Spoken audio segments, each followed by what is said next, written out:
Listo, ya siendo las 7:05, yo creo que vamos a comenzar de una vez. Entonces, nuevamente bienvenidos. Espero que estén bien. Vamos a tener hoy la segunda charla del ciclo de COVID-19, que también es la segunda charla del año de IMIG. Hoy vamos a hablar de vacunación del COVID-19 y esta charla estará a cargo de César Yandún, de décimo, Cristian Zambrano y Jordan Ávila, de que están acabando tercero. Recuerden que esta charla va a ser grabada y va a ser subida al canal de YouTube para que la puedan ver después. ¿Listo? Listo, buenas noches. Soy Cristian Zambrano. Este es el contenido general de nuestra exposición, que la primera parte van a ser generalidades de la vacunación, la segunda la epidemiología, la tercera las vacunas utilizadas contra el COVID-19, el cuarto algunos de los esquemas de vacunación, en especial pues en el contexto colombiano, el quinto las cepas emergentes y eficacia de las vacunas y el sexto punto los efectos adversos. Iniciando con las generalidades, es importante tener o repasar un poco más sobre la estructura del virus del COVID-19, en especial pues las proteínas que hacen parte de él. Una de las proteínas más importantes, como se mencionaba en la charla anterior, es esa proteína S, que si pueden ver en el diagrama, son esas pequeñas esferas que van a ser importantes en la unión del virus con las células del huésped. Este tipo de proteínas S, si recordamos, tienen dos subunidades y estas se van a unir a los receptores de la ECA2, que serían los receptores de la enzima convertidora de angiotensina 2.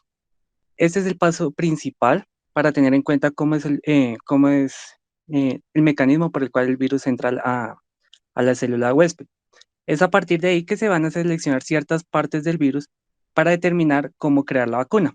Por ejemplo, hay algunas vacunas que van a interactuar en la formación de estos receptores a través, digamos, de formación de ARN mensajero.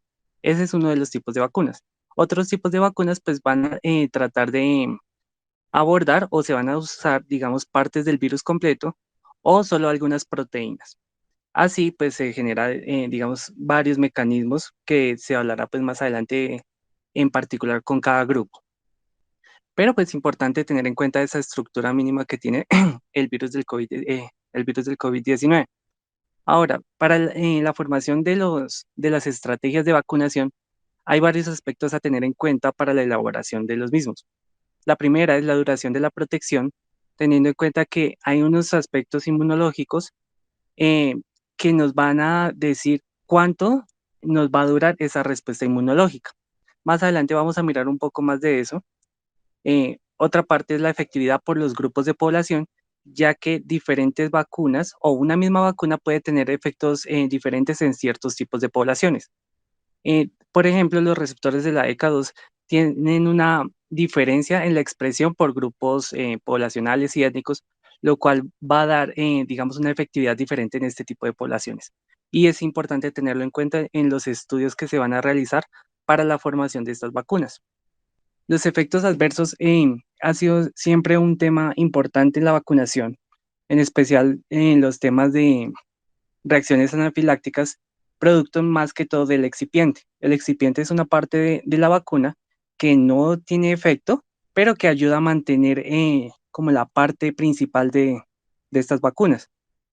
Entonces se han reportado casos, digamos, de personas que son alérgicas al huevo o a otro tipo de excipientes y que pues pueden generar este tipo de efectos adversos, que más adelante mis compañeros van a detallar un poco más.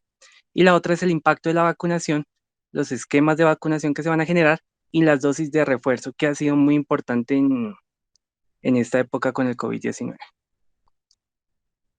Listo, este es un esquema como muy generalizado de cómo funcionan las vacunas, en donde nuestro sistema tiene dos tipos de respuesta inmunitaria. Una respuesta inmunitaria innata e inmediata, que es mediada por dos tipos de células generalmente, las células dendríticas, que van a detectar pues, las partículas virales, e incluso los macrófagos, que van a fagocitar estos tipos de partículas. Es una respuesta no tan específica, pero que sería la primera línea de defensa. Cuando se supera este tipo de líneas de defensa y se mantiene el virus, va a haber una segunda respuesta a esta, que va a ser mediada por linfocitos, que normalmente empiezan por los CD4, que son linfocitos helper o colaboradores, y que van a ayudar a esa respuesta. Y los linfocitos ya con que sean CD8, linfocitos TCD8, que van a generar esa respuesta citolítica, es decir, agresiva contra el tipo de virus y las células infectadas. Esta respuesta va a ser mediada también por una respuesta humoral generada por ya lo que son los anticuerpos, que van a reconocer antígenos o sustancias de reconocimiento, em, lo cual pues va a generar una respuesta aún mayor. Todo esto pues también se ve asociado a las citoquinas, que como se vio la vez pasada, son señales que van a aumentar la respuesta inflamatoria y pues van a exacerbar en cierta forma la enfermedad si se prolonga demasiado, pero son mecanismos de protección del cuerpo.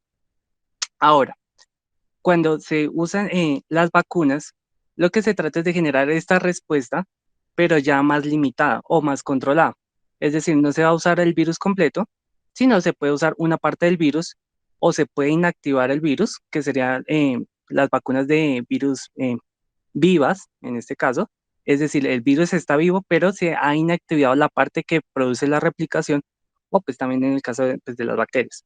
O se usan virus muertos, en los cuales pues no tiene, digamos, ese mecanismo, pero que sí van a hacer que el sistema inmune vaya a reconocer estas proteínas y generen su propia respuesta.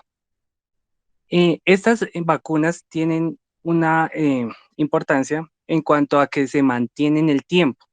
Esto se ve mediado a través de las inmunoglobulinas, en especial la G, en los estudios ya de fase, donde se van a comparar por cuánto tiempo se van a mantener los niveles de inmunoglobulina, en especial pues la G, o también de la respuesta linfocitaria. Cabe resaltar que cuando se presenta la infección por COVID-19, hay dos fenómenos que nos pueden indicar un problema.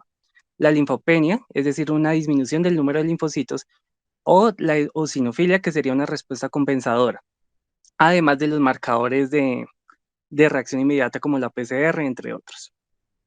Ahora, bueno, como ya les dije, esos son los tipos de vacuna, en donde hay un patógeno debilitado, puede haber un patógeno muerto, o se toma una subunidad del patógeno, o pues se toma un tóxico generado pues por el patógeno. En este caso, pues el virus, normalmente pues dependiendo del tipo de vacuna, en especial se va a manejar, digamos, de dos tipos. Unos que son vacunas de tipo ARN, es decir, va a modificar o va a incluir el ARN mensajero, que va a ser el responsable de generar estas partículas, las proteínas S, que va a permitir la unión del virus con la célula. Entonces, al hacer este tipo de vacunas mediadas por ARN, pues se va a eliminar esta opción, que el virus se pueda unir. ¿Cuál es la habilidad de este tipo de vacunas de ARN mensajero? Pues que son muy sensibles a ciertos cambios, por lo cual necesitan temperaturas muy frías para su conservación. Es por eso que inicialmente se decía que se necesitaban supercongeladores y todo eso para mantener las vacunas alrededor de menos 70 grados centígrados, a diferencia de las vacunas de otra índole, donde la temperatura de manejo normalmente es de 2 a 8 grados, como casi todas las vacunas. Pero las vacunas de ARN mensajero van a necesitar temperaturas muy frías para su mantenimiento. Y bueno, con estas vacunas pues ya va a haber una memoria inmunológica medida por células de memoria que van a poder producir una respuesta que tiene dos características. Un grado muy fuerte, es decir, una respuesta muy fuerte, y un tiempo muy corto de acción. Es decir, la respuesta se va a generar mucho más rápido que si fuera una infección por primera vez.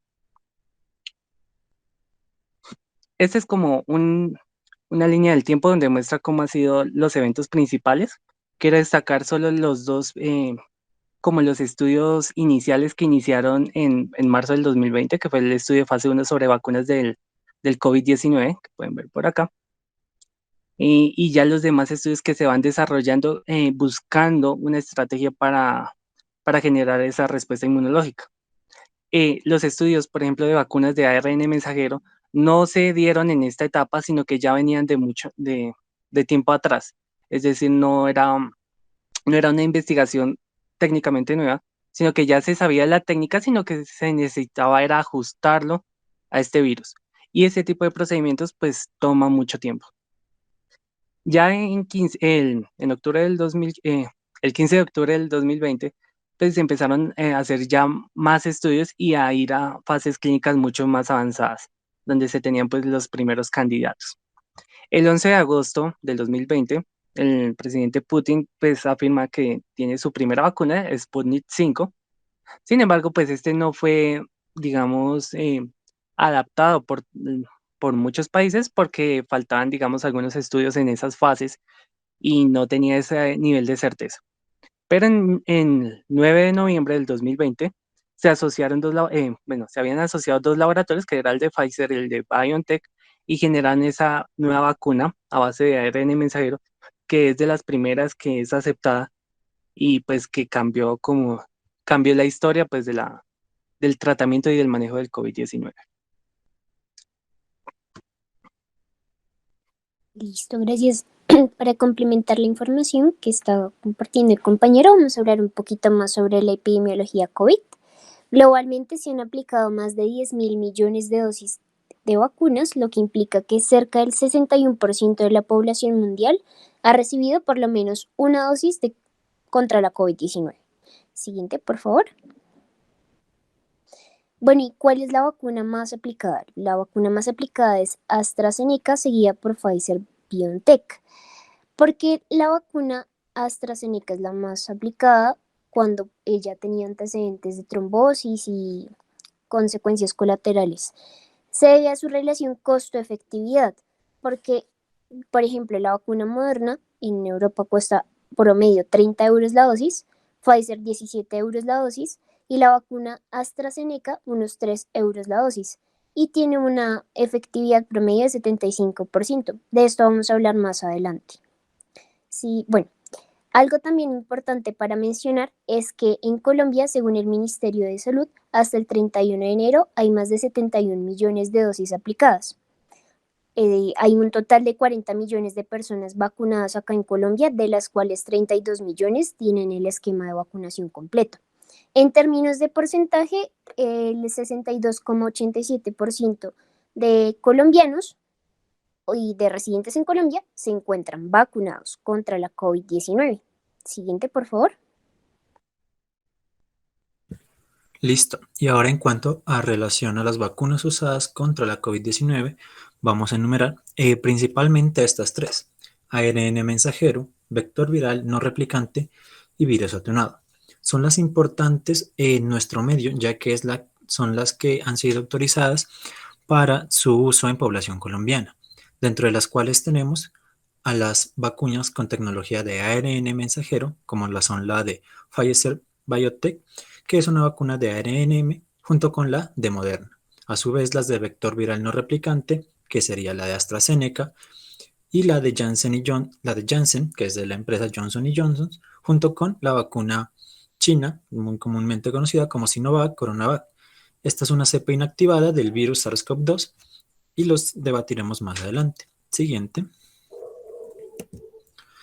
Ahora, bien, dentro de todo lo que ha pasado en esa línea del tiempo han habido varias vacunas que todavía no han sido muy difundidas por el mundo o que pues, predominantemente no han llegado a las partes occidentales del mundo. Entre ellas tenemos vacunas de virus vivo atenuado, como es la Codagenix, vector viral replicante, lo contrario a la no replicante que usa adenovirus, como la que se está desarrollando en la Universidad de Pittsburgh. Sin embargo, esta pues es más que todo, tecnología solo se ha usado en veterinaria, vacunas de ADN y vacunas de subunidad. Para dar ejemplos de las anteriores, podríamos mencionar que las nunca antes usadas eran las de ARN mensajero y las de ADN, al menos en población humana.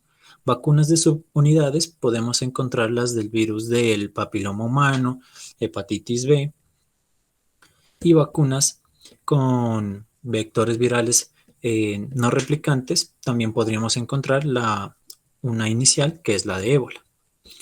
Las vacunas con virus vivo atenuado, las principales podríamos encontrar la triple viral. Y pues en cuanto a las de ADN, como ya lo habíamos mencionado, no hay una que se haya probado en población humana. Siguiente. Bien, ahora entrando un poco más a detalle Acerca de las vacunas de ARN mensajero, vamos a entender que estas son muy susceptibles ya sea a degradación enzimática o a cambios en el medio. De ahí que una de las desventajas principales es su costosa cadena de conservación. Requiere de un congelador pues, bastante potente que alcance los menos 70 grados centígrados. Sin embargo, su amplia producción y pues amplia difusión se ha debido a su desarrollo rápido. No usa cultivos celulares, los cuales en años anteriores habían dificultado la producción en masa de vacunas. Y lo otro son las pocas reacciones adversas que presenta, debido a que este no presenta ni conservantes ni presenta ayudantes. Ya lo vamos a ver por qué. Ahora, ¿cómo se mantiene esta estructura bien dentro de nuestro microorganismo sin ser susceptible tanto a la degradación enzimática? Eso lo hace por medio de nanopartículas lipídicas que le permiten una fusión un poco más fisiológica dentro de las membranas celulares. Una vez entra, lo que hay dentro de esta nanopartícula lipídica es únicamente fragmentos de ARN mensajero que van a codificar dos cosas. La primera es la proteína spike y otra es una ARN polimerasa que permite una autorreplicación de la misma proteína spike, es decir, estaríamos aumentando millones de veces más la efectividad de esta misma replicación, debido a que también estaríamos usando las polimerasas propias de nuestras células. Una vez estemos presentando proteínas spike, estas, mediante el complejo mayor de histocompatibilidad, se va a presentar hacia los linfocitos y estos a su vez desencadenarán una respuesta de memoria más duradera que se podría generar mediante un complejo de histocompatibilidad tipo 1. Siguiente. Este es un esquema bastante sencillo de entender, en el cual entendemos que la proteína spike, que es nuestra principal agente para combatir la enfermedad, tiene una secuencia proteica que es codificada por una fibra de ARN mensajero. Esta se aísla y se introduce dentro de una partícula lipídica que va a ser introducida al cuerpo humano. La nanopartícula posteriormente va a comenzar a generar replicación intracelular. Siguiente. Bien, ahí como lo vemos en la gráfica, vamos a tener dos vías de presentación antigénica, una que desencadena una respuesta inmune celular mediada por linfocitos CD8 y otra que desencadena una respuesta inmune humoral dada por los anticuerpos de larga memoria. Lo primero que hace es que el ARN mensajero va a usar los ribosomas que están dentro de nuestras células para generar aún más proteínas. Como se dan cuenta, en ningún momento el ARN se integraría a nuestra secuencia de ácidos nucleicos o entraría al núcleo en este proceso. Las células que se encargan de esto van a ser las células presentadoras de antígeno, en este caso macrófagos, células dendríticas y los linfocitos D. Las dos vías que puede seguir a continuación es que esa proteína spike se degrade a cargo del proteosoma y este lo presenta el complejo de histocompatibilidad tipo 1 que se encuentra dentro del retículo endoplasmático y pues posteriormente active a las células CD8. La segunda manera es que las proteínas spike sean excretadas, como se haría originalmente en una infección natural, una excreción de virus con proteínas spike. Sin embargo, al no tener partículas infectantes dentro, solo se saltaría al exterior celular la proteína spike. Una vez la proteína spike entra, mejor dicho, con la misma célula dendrítica o con otras células, puede presentarse al complejo mayor de histocompatibilidad tipo 2. Y este va a ser el que se presente ante los linfocitos T, CD4 y produzca una reacción de desencadenante de inmunidad celular mediante la secreción de interleucinas, la 2, la 4 y la 5, que conllevan a una respuesta de memoria pues de larga data. Siguiente. Y aquí podemos ver cómo las interleucinas mencionadas, la 2, la 4 y la 5, son aquellas que estimulan las células T para que condicionen a un linfocito B a generar los anticuerpos necesarios para combatir la infección cuando ésta se dé. Siguiente. Listo, ahora vamos a tener las vacunas de vector viral. Es importante destacar que estas son no replicantes, es decir, que no van a generar nuevas partículas de adenovirus dentro de la célula. Entre ellas dos vamos a tener a la de AstraZeneca y a la de Janssen. AstraZeneca es una vacuna que usa un adenovirus de chimpancé y Janssen usa un adenovirus de humano. Estas vacunas no tienen ninguna parte de inmunogenicidad, que sería qué tanto actúa el cuerpo sobre ellas, para el adenovirus. La inmunogenosidad se va a dar a la secuencia de ADN que hay dentro de ellos. Siguiente. Entonces, en esta partícula de ADN, en esta partícula de adenovirus modificado, vamos a encontrar una fibra de ADN que posteriormente generará una partícula de ARN mensajero. Siguiente. Lo importante a destacar aquí es que ya estamos trabajando con ADN, no ADN a partir de un plásmido, como serían otras vacunas basadas en ADN, sino ADN suspendido en un adenovirus. El adenovirus no genera reacción inmune, sino que es su introducción dentro del citoplasma y posteriormente su integración no a la secuencia genética, pero sí al núcleo, permitirá que el ADN se vuelva ARN mediante el proceso de transducción usando nuestros propios mecanismos y posteriormente secreción de proteínas del virus usando igualmente nuestros propios mecanismos, en este caso nuestros propios ribosomas. Lo importante aclarar aquí es que el DNA del virus que estaba contenido en el adenovirus nunca se ha integrado a nuestra secuencia genética humana, que es uno de los argumentos que varios grupos antivacunas tienen en contra de esta vacuna. Esta vacuna, a su vez, para mantener la estabilidad de la partícula de adenovirus, sí usa sí usa excipientes, contrario a la vacuna de Pfizer. Siguiente. Y por último, vamos a hablar sobre la vacuna de virus inactivado. Sin lugar a dudas, esta es la que tenemos como clásica y es cultivada en células de Vero. Son unas células que permiten la replicación intracelular del mismo virus. Lo difícil de esto es el tiempo que requiere este proceso. Y pues luego el proceso de inactivar estas células de tal manera que se les seleccionan cohortes en las cuales vamos viendo qué virus es menos virulento y posteriormente ir seleccionando. El solo hecho de ir seleccionando y ir cultivando de cada cohorte haría que el proceso se alargara bastante. Posteriormente a eso, se tiene que disminuir la patogenicidad mediante agentes como el calor o como los químicos, entre ellos el acetaldehído, que permiten que se pierda totalmente la virulencia del virus. Siguiente.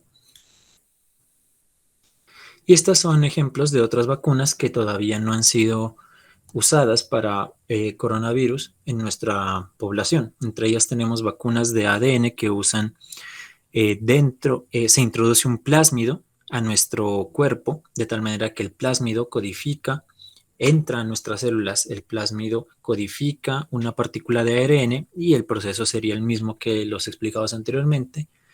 Las vacunas con solo ayudantes que sostienen proteínas spike libres en solución para que sea inyectada a nuestro cuerpo todavía no ha sido usado en nuestra población. Y lo otro es inyectar un coronavirus no inactivado, sino débil de tal manera que se le ha aplicado calor o acetaldehído, porque pues en estas hay varias vacunas, como las mencioné anteriormente, las vivas atenuadas, como la triple viral, en las cuales pues hay un debilitamiento del virus, más no una muerte, lo cual podría generar una respuesta un poco mejor y más duradera, contraria a la de virus inactivado totalmente. Siguiente. Listo, ahora para hablar un poco más de los esquemas de vacunación, vamos a mirar que en el contexto colombiano se tiene en cuenta que el esquema está comprendido en dos dosis y una tercera dosis que sería la dosis de refuerzo. que sería diferente a la dosificación inicial. En varios países el esquema puede variar hasta tener 3 dosis consecutivas y un refuerzo que sería la cuarta dosis. Ahora, en la última columna que nos habla sobre la plataforma, nos habla sobre las estrategias de vacunación o del tipo de esquema de vacunación.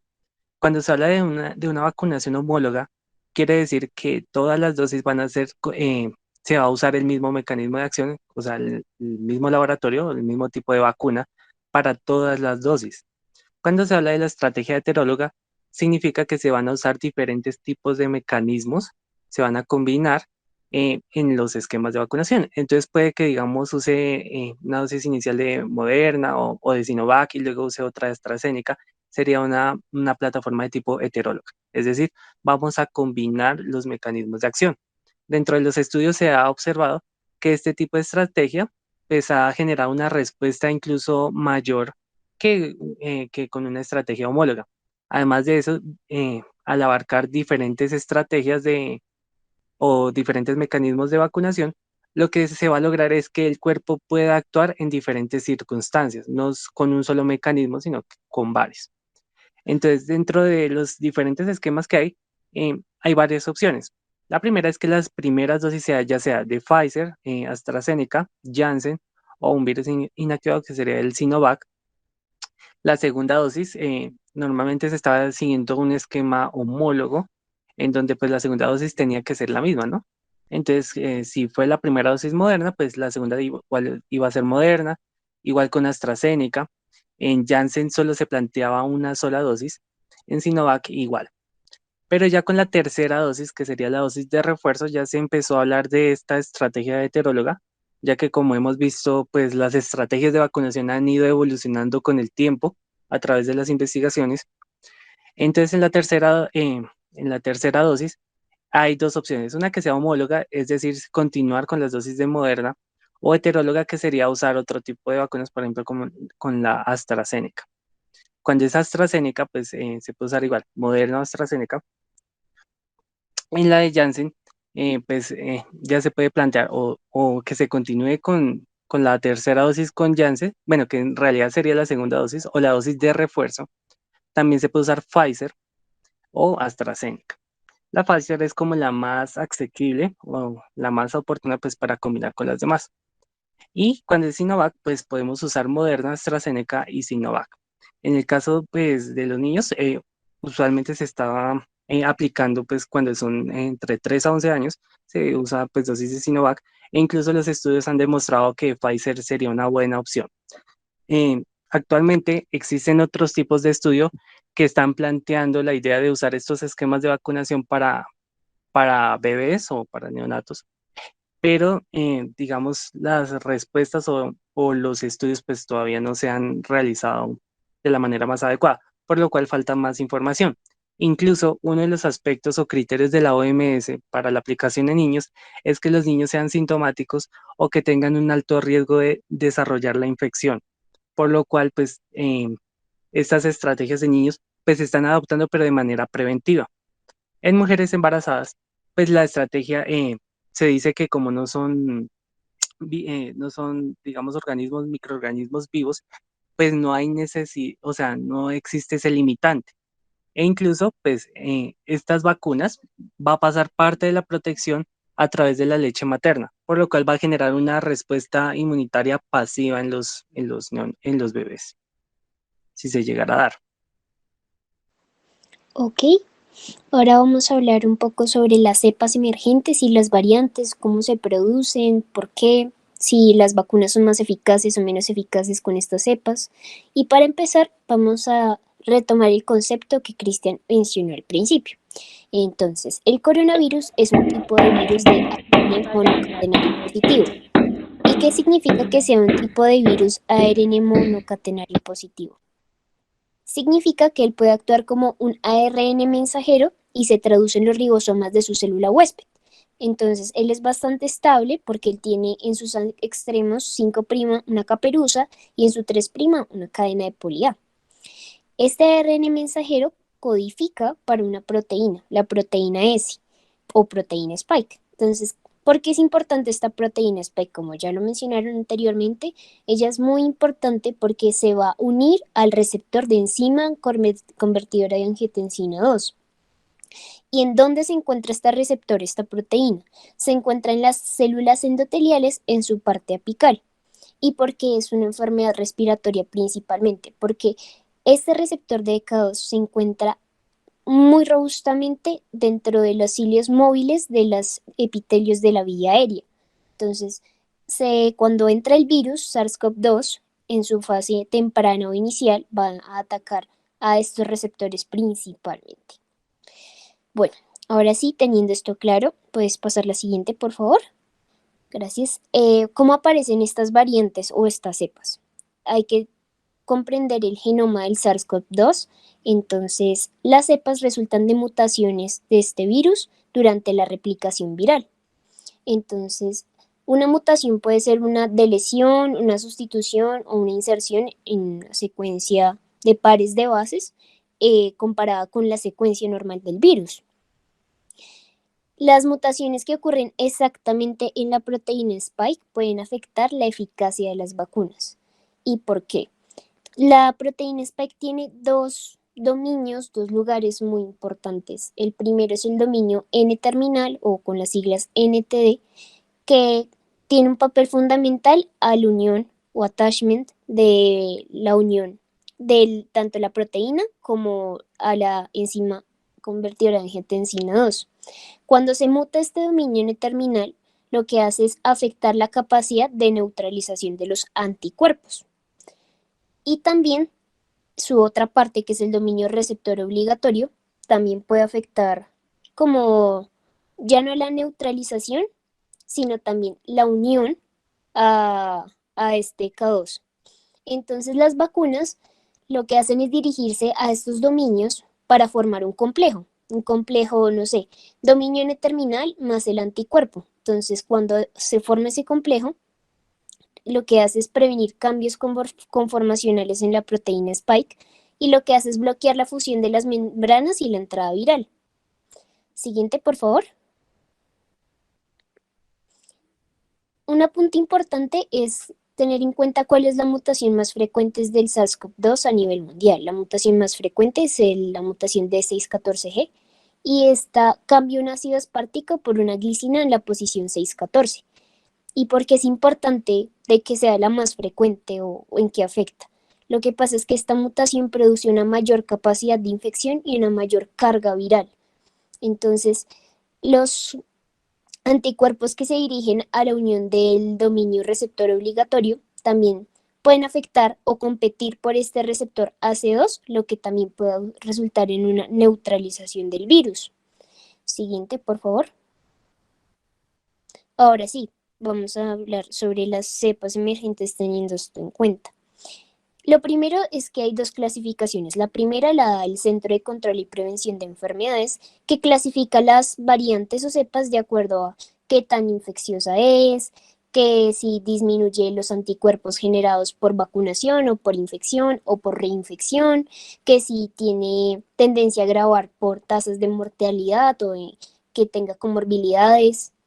Entonces las clasifica en 4 grupos, en variantes de bajo monitoreo y las da por linajes B1.17, B1.35, etc. Variantes de interés, variantes de preocupación y variantes con grandes consecuencias. Y la otra clasificación la da la Organización Mundial de la Salud, que las nombra por medio del alfabeto griego, que es por la que más conocemos todas las variantes. Entonces la variante alfa, beta, gamma, epsilon, delta, omicron. En este caso vamos a hablar específicamente, para hacerlo más concreto, de las variantes de preocupación y mirar qué tan eficaces son las vacunas con estas variantes de preocupación. Siguiente, por favor. Entonces, las variantes de preocupación que vamos a tocar aquí son 4. Vamos a hablar de la variante alfa, beta, gamma y delta. Estas variantes son de preocupación, ¿por qué? Porque tienen una gran capacidad de infección, tienden a generar una enfermedad más severa y tienen una mayor capacidad para disminuir la neutralización de los anticuerpos. Entonces, la primera variante, siguiente por favor, de la que vamos a hablar es la variante alfa. ¿Cuál es su linaje? El linaje es B1.1.7. por primera vez fue reportada en Inglaterra a principios del diciembre del 2020. ¿Por qué se caracteriza esta variable? Porque tiene un aumento de transmisibilidad, más o menos en un 50% comparado con otras cepas. También tiene más hospitalizaciones, tiene una mayor tasa de mortalidad y en realidad fue una carga bastante pesada en los sistemas de salud.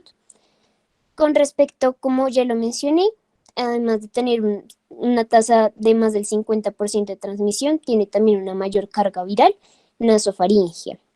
Esta cepa como tal tiene 23 mutaciones, 14 son sinónimas. Una mutación sinónima significa que a pesar de que hay un cambio de bases, se sigue manteniendo el mismo aminoácido y no afecta de importancia a la variante.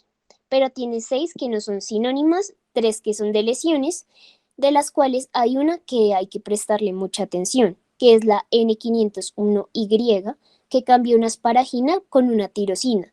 Cuando cambia esa asparagina con una tirosina, lo que hace es incrementar la afinidad con el receptor de la ECA2. Y es por eso que esta variante alfa tiene una mayor capacidad de infección y de transmisión, por ese aumento de afinidad. Actualmente en la literatura no hay la evidencia suficiente de que las vacunas haya una reducción de la eficacia de las vacunas por esta variante. Sin embargo, vamos a hablar un poco sobre las vacunas más utilizadas a nivel mundial, que ya mencionamos, AstraZeneca, Pfizer, Moderna, y qué tan eficaces son con esta variante en ciertos países. Siguiente, por favor. Bueno, entonces tenemos que la variante alfa, cuando se aplica la vacuna Pfizer Comirnaty, tiene en general una eficacia del 90 al 93%. Para una enfermedad asintomática, esta variante tiene una eficacia específicamente en Israel del 90.7 al 92.2%. En una enfermedad sintomática, en Israel también tiene una eficacia del 96.7 al 97.2%. Para una enfermedad severa en Qatar llegó a tener una eficacia hasta del 100%. Redujo las hospitalizaciones en Canadá en un 95% y disminuyó la infección en Qatar de un 85% a un 92%, lo cual es bastante bueno.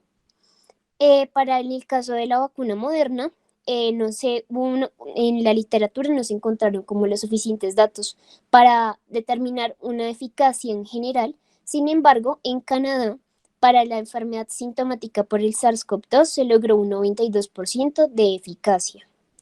Ahora, para AstraZeneca, que es la vacuna más utilizada a nivel mundial, tiene una eficacia en general de más o menos el 75%.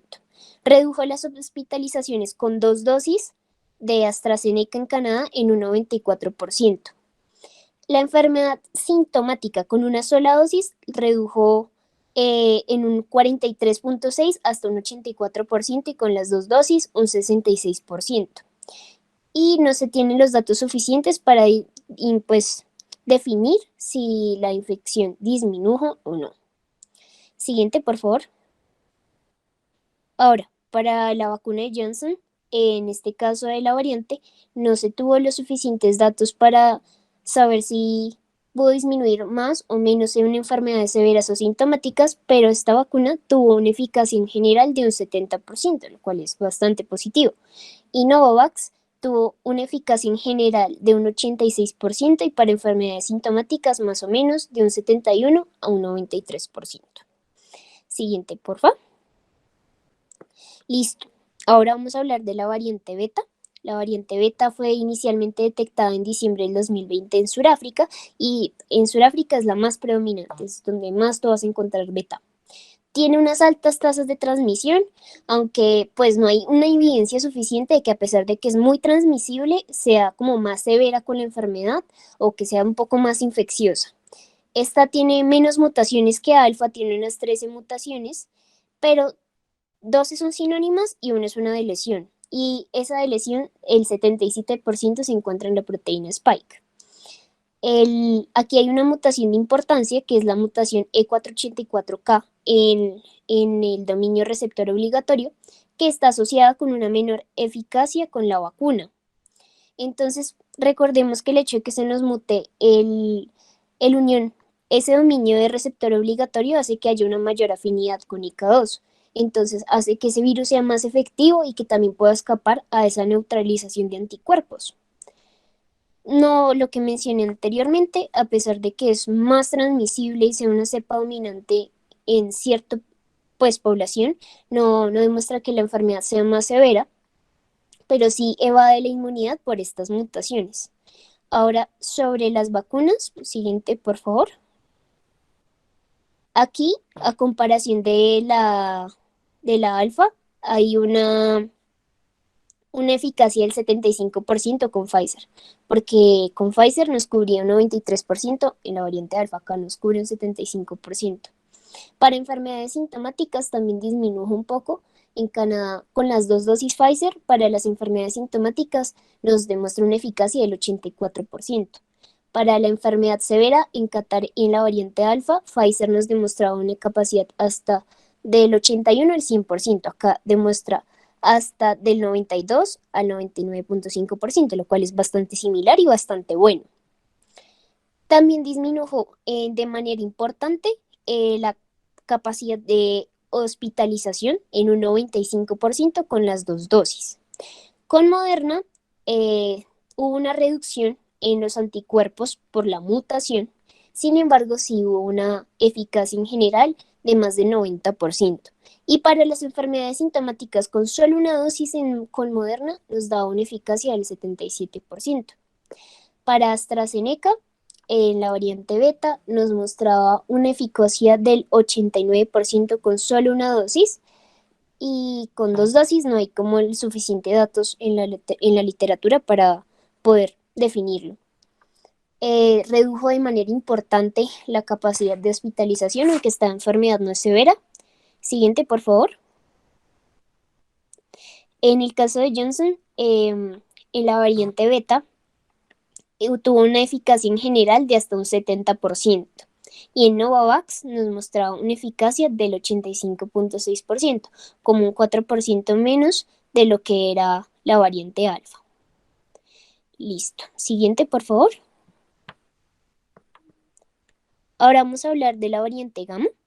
Ella fue por primera vez detectada en Japón y después detectada en Brasil en enero del 2021. Tiene 17 mutaciones, 3 son de lesiones, 4 son inserciones de nucleótidos y 4 son mutaciones sinónimas. Lo más importante aquí es que también está mutada la proteína Spike y por ende es muy transmisible. Esta sí tiene una severidad un poco mayor, tiene una evasión inmune de importancia y hay como una tasa de reinfección que hay que tener en cuenta en gamma.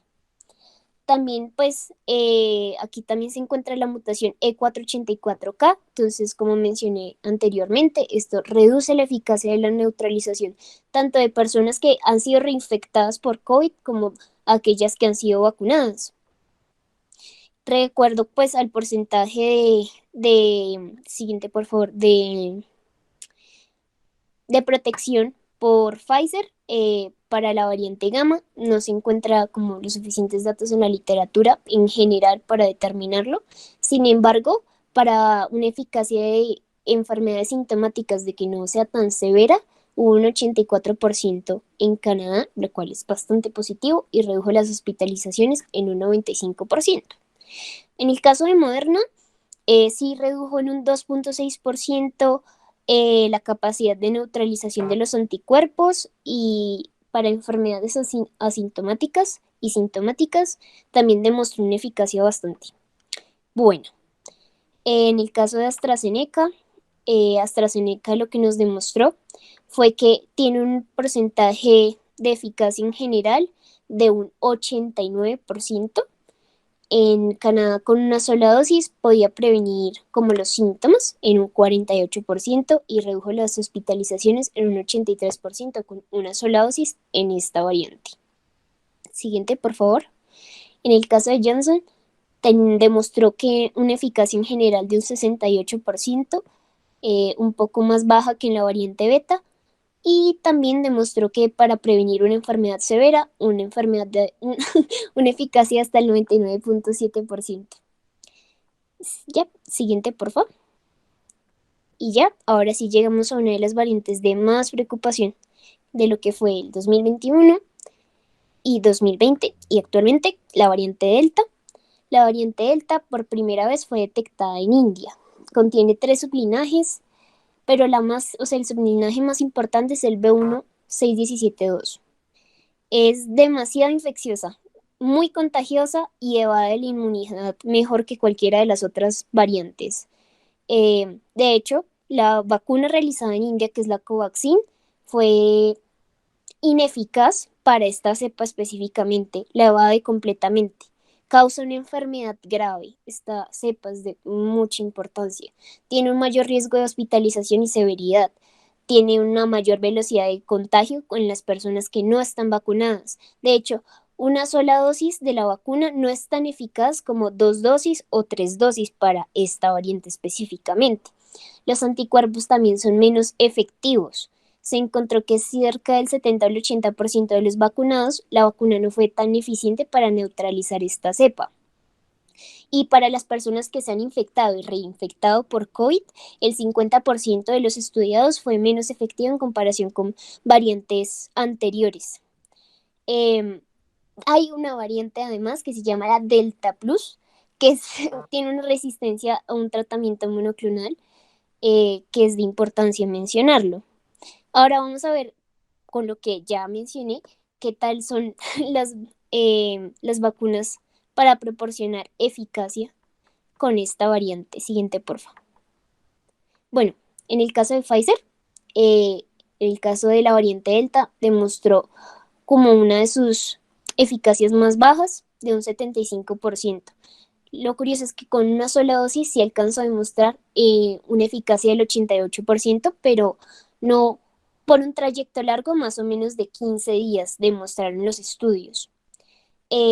Redujo notablemente la capacidad de hospitalización en países como Escocia y Canadá.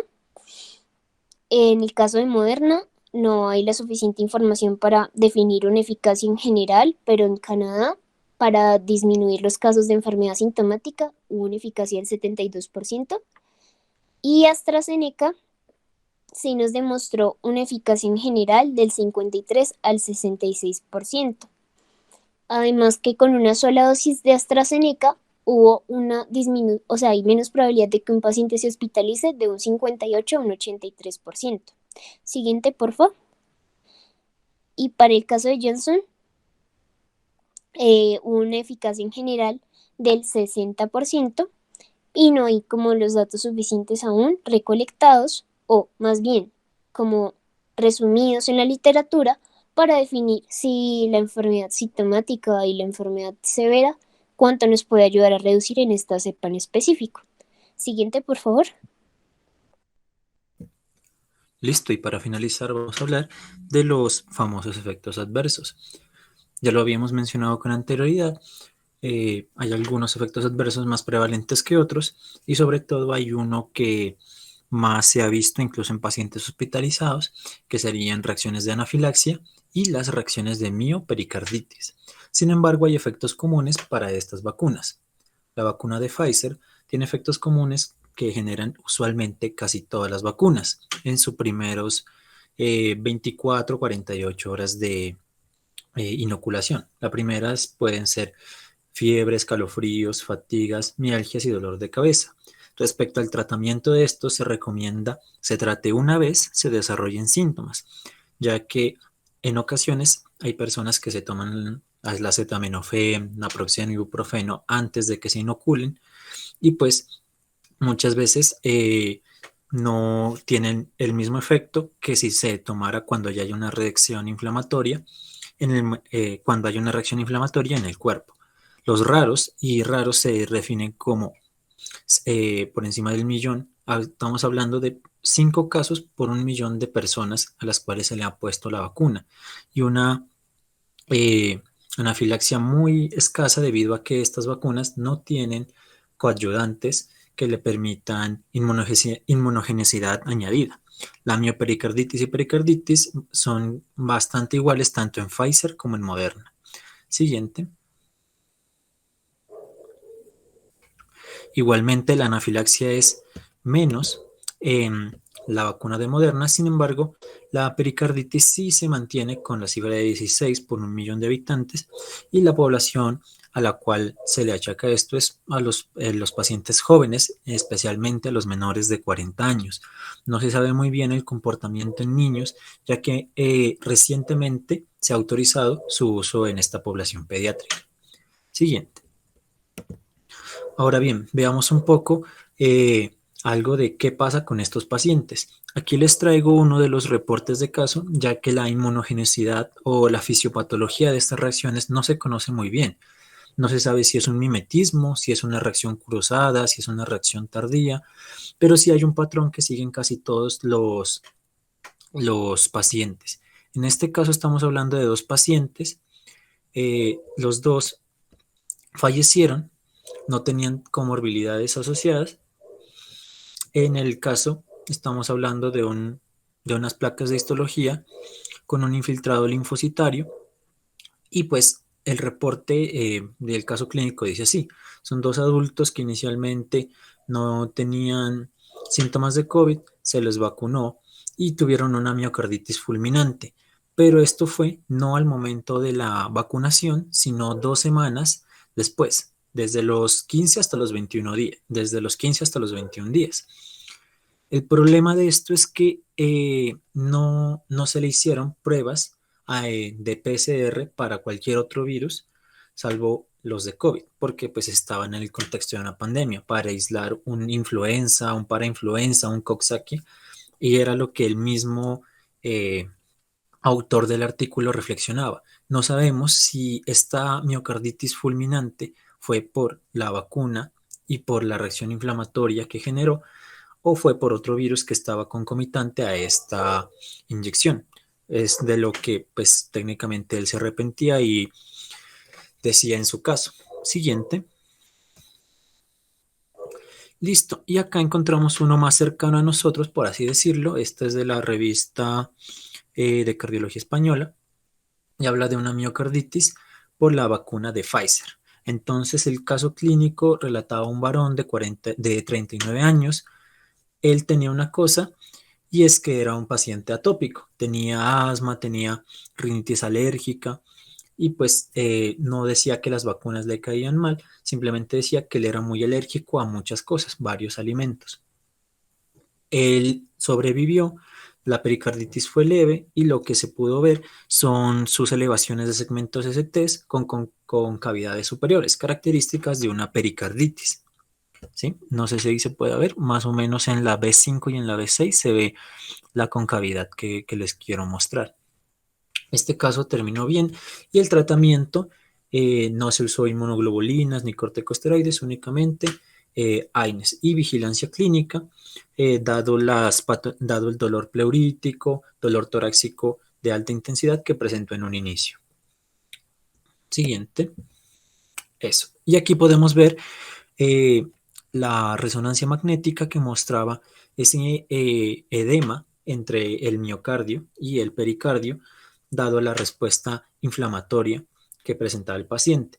A este paciente se le hizo pruebas de PCR y pues más o menos durante 21 días en ningún momento presentó positivización de pues, codificación para ADN viral. Sin embargo, en serologías sí había reactivación o pues positivización dada IgG, porque el paciente ya había sido vacunado y estaba generando respuesta de anticuerpos dada la vacunación. Siguiente. Y ahora los efectos adversos de la vacuna de Janssen. Los comunes son los que habíamos hablado con anterioridad, y los raros van a ser las complicaciones trombóticas asociadas a trombocitopenia. Esta es una nueva enfermedad que pueden buscarla, la vamos a hablar de última, es la trombocitopenia trombótica inmune inducida por inducida por vacuna. Es muy similar precisamente a la trombocitopenia trombótica inducida por heparinas. Y también casos por mimetismo molecular asociados a Guillain-Barré. Estos son tan raros como los de pericarditis. Siguiente.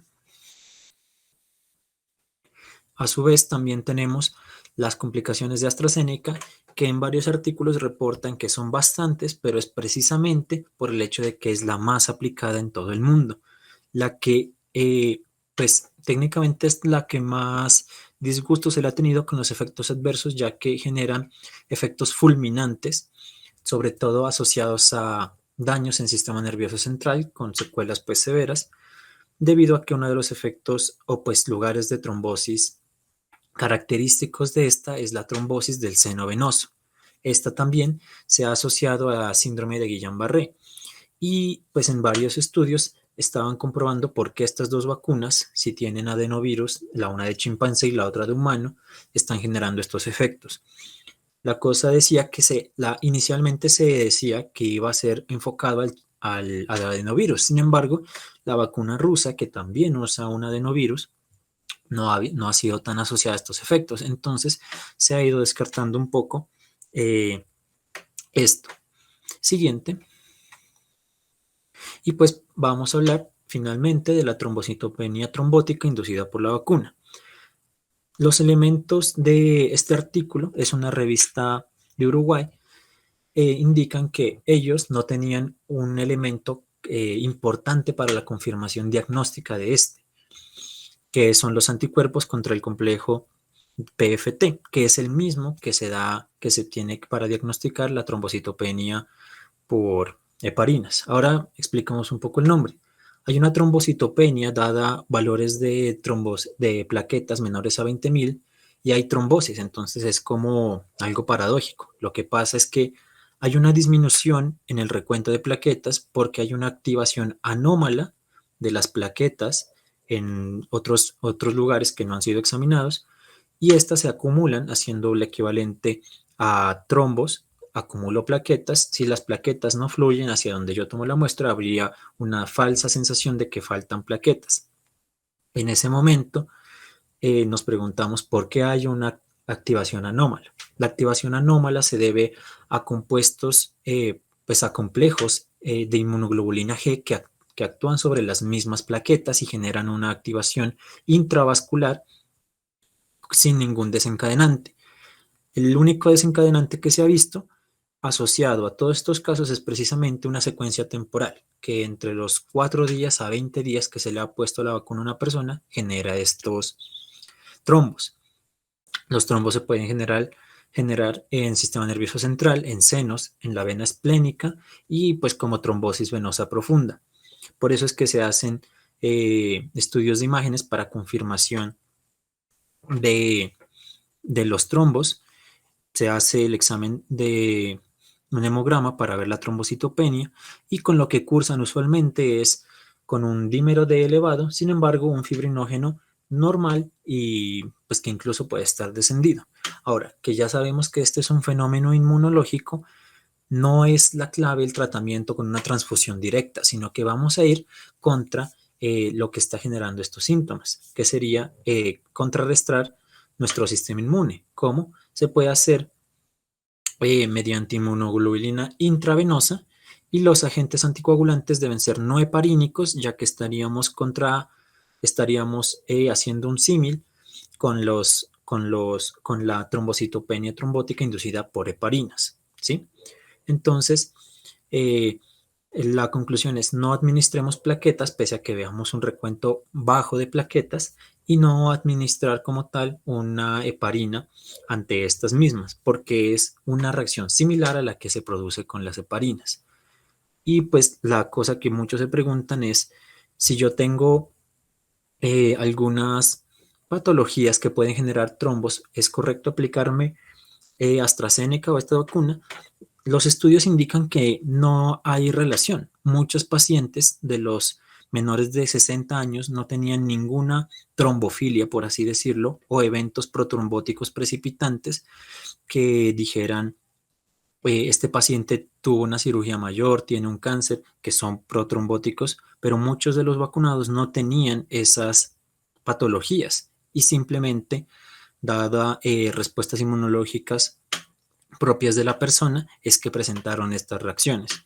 Sin embargo, en varios países ya han comenzado a recomendarse que no se debe administrar en personas con fenómenos protrombóticos, pese a que Los casos reportados, en su mayoría, no tenían condiciones protrombóticas previas. Y pues creo que eso era todo para esta revisión.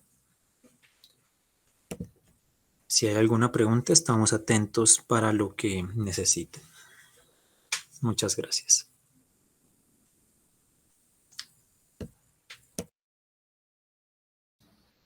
Listo, no, pues, ¿hay alguna pregunta? Parece que no. Muy buena revisión. Muchas gracias a Jordan, a Cristian y a César. Muy chévere, muy completa. Los que no hayan puesto su nombre y su documento en el chat para la asistencia, por favor háganlo. De resto, los esperamos la próxima semana para la próxima charla que tengamos. Gracias a todos por su asistencia.